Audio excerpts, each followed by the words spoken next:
On this channel, we often talk about celebrities, but usually it's in a very, very dark fashion. But today, I'm completely mixing it up. We're gonna take a deep dive into what these celebrities were doing before they got famous. It's gonna be interesting to see exactly what these people were up to before they got into that evil, deep, dark Hollywood. Some of these you're not gonna believe.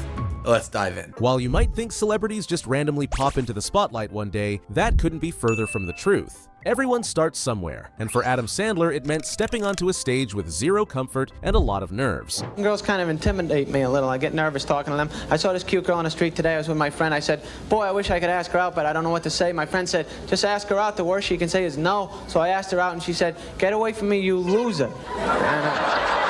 As Sandler later explained to Joe Rogan, that moment became the foundation of everything that came after. It's actually really funny to see these actors and actresses when they're uncomfortable. We look at them now, they seem so comfortable on stage because they're expert at their craft.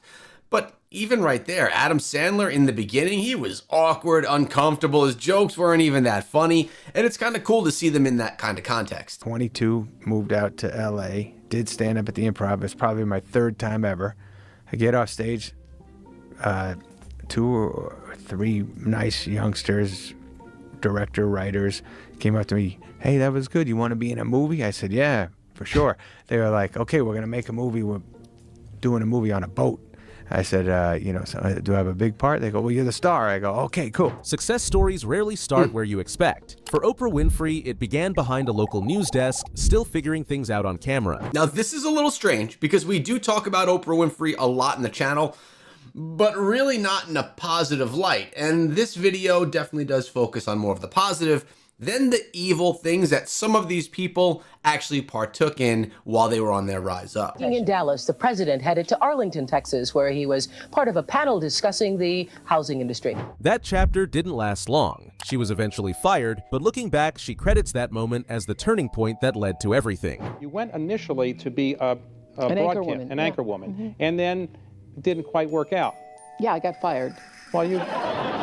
Breaking into acting doesn't happen overnight. Bradley Cooper didn't land his first role until his mid-20s, but long before that, he was already putting in the work. I've dug up the archives and discovered a video of young Cooper asking Robert De Niro a question back when he was just a student. Yeah, this is actually really crazy because he's literally not even an actor yet. He's just in school trying to figure things out, and he's talking to a superstar. How you doing, Mr. De Niro? My name is Bradley Cooper. My question is regarding awakenings. You talked about your research and how you interviewed a lot of patients, people who had different diseases. And there was one mannerism that you had during the interview process when they were asking you where you wanted to go outside the building, go for a walk. And you went like this with your finger, and you sort of made up for it by rubbing your eyebrow. Right. And I was wondering, is that something that you saw people do, sort of try to make up for their tick? Years later, that moment came full circle when the two ended up starring together in Limitless. Unlike Bradley, Aaron Paul wasn't formally trained as an actor. Many of us love Aaron Paul. Absolutely loved his character Jesse in Breaking Bad. It's probably where most of you know him from. But his beginning is actually hysterical. And his first public appearance was very different, as a contestant on The Price is Right. Not for fame, just trying to win some quick cash to fund his acting aspirations. Who's our next player? Well, let's see what we can do for Aaron Sturdivant. Come on down. Aaron, you're the next contestant on The Price is Right. You're the man, Bob! Oh my, you're my idol! I have the horrible feeling I have another one. Believe it or not, I have another one of these. A new car! He's funny. Whilst you may know her as a duchess or as an actress in Suits, Meghan Markle was once opening briefcases on Deal or No Deal. Remember this show, Deal or No Deal? They'd have like 50 girls up on the stage. They were all very pretty, and then they would just have to open a box and have no brains or anything whatsoever. I guess that was her problem with the show. 11, go.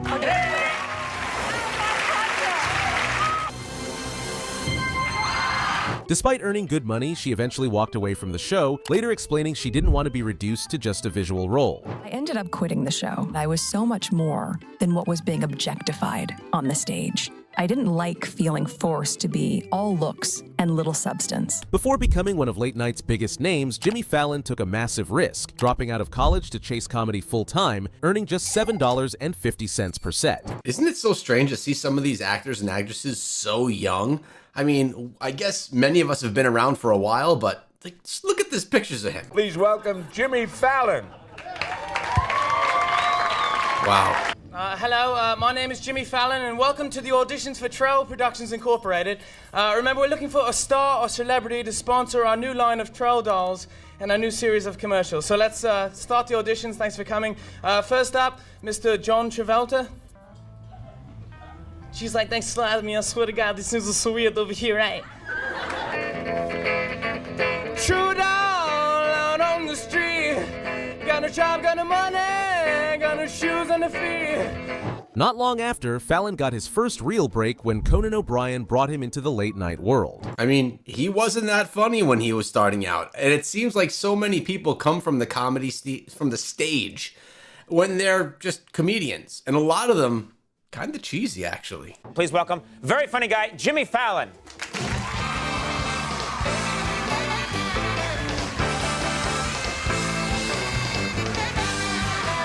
And even back then, his storytelling already had audiences locked in, including this ridiculous story about faking a win on live television. So my friend was like, me and my friend Gerard were like, all right, look, whatever number they say, stand up, like we won. You know, pick a number, she goes 8, and we were like, woo! And the camera like came up to us, because it's live TV, and like, you know, you're on, you know, so it's exciting. So then like it was awesome, and then like we cut to commercial, and Regis is going around, he's like, how you doing? How are you? How are you? And like we're coming up like, hey Regis, and he goes, why? What's wrong with you kids? Why? At the time, he was just another comedian trying to get noticed, not exactly someone you'd expect to end up running late night himself. True. Mark Ruffalo wasn't always the Hulk. Now, some people don't come from the original, like the glamorous beginnings. This is a good example of that. Started out like everyone else, grinding through small gigs and taking whatever work he could find, including some questionable commercials. Run, but you can't hide. You zap one pimple, another one appears. You need to zap, double zap your sins. To hold double the medicine. 3 pimples you have, zap. Fight once you don't. Zap, double zap. Years later, when Fallon resurfaced that clip, even Ruffalo couldn't hide how awkward it all felt. This is some of your earliest work, maybe your first job ever. Do you remember doing a Clearasil commercial? He's embarrassed. Do you remember this? Vaguely. You're about to. You're about to remember this. This is great. Here. The earliest footage of Barack Obama doesn't come from politics. It comes from his time at Harvard Law. This is funny because he still sounds and presents like Barack Obama. During a protest, he took the stage to deliver a speech that already hinted at the leader he'd become. And I remember him sauntering up to the front and not giving us a lecture, but engaging us in a conversation and speaking the truth and telling us. Before the chart-topping hits and awards, The Weeknd was just uploading songs online anonymously and performing wherever he could. Weekend, baby. Weekend. You don't know what's in store. Don't know what you're here for. Listen, Joey Styles killed it. Big inspiration right here, baby. You already know what it is. He's gonna blow. It's funny because sometimes we look at the celebrities now and we don't think about that they all had to start out somewhere, and a lot of times it was them just pounding the streets trying to get noticed. Some careers start earlier than you'd think. As a teenager, Keanu Reeves was already stepping in front of cameras, working with CBC before Hollywood ever came into the picture. By the time he landed his first major opportunity at 20, the foundation was already there. 20-year-old Canadian actor Keanu Reeves got the biggest break in his 6-year career when he landed the movie's lead role, playing Robert Jurek as a teenager. What's it like? Now that you're here, you're doing it. Here's the set. What's it like? What's it like? It's hard. Jim Carrey became a household name in the 90s, but that moment was a long time coming. Nice to meet you, folks. Fire Marshal Bill here. Would you believe that this is the guy that's telling everyone that things that are not okay are going on in Hollywood? This crazy guy. Won't you come in? Don't mind if I do. Years earlier, he was grinding through stand-up in the 80s, taking any stage he could just to get the reps in. Jim Carrey.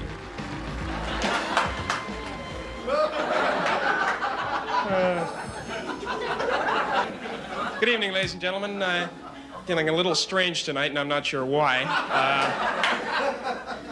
No, I'm kidding you. That's just a little bit of a physical gag to get the show started off with a bang. And, well, You won't be seeing much more physical humor in my show. In the world of fine dining, few names carry as much weight as Marco Pierre White, one of the first chefs ever to earn 3 Michelin stars, but his intense personality might feel familiar, and there's a reason for that. This man seems angry at the world. He's going to remind you of maybe a Gordon Ramsay. You're behind. You're behind. Where's my kingfish? Where's my kingfish? Gordon Ramsay trained under Marco and even appeared in one of his documentaries. When you make the ravioli, you've got to make sure that there's no air pockets inside the actual ravioli.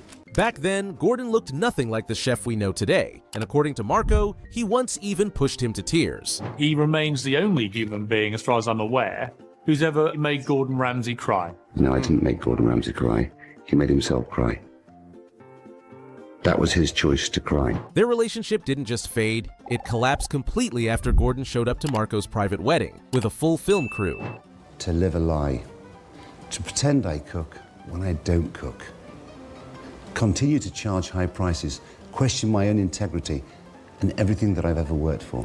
Gordon Ramsay you're describing here, yes?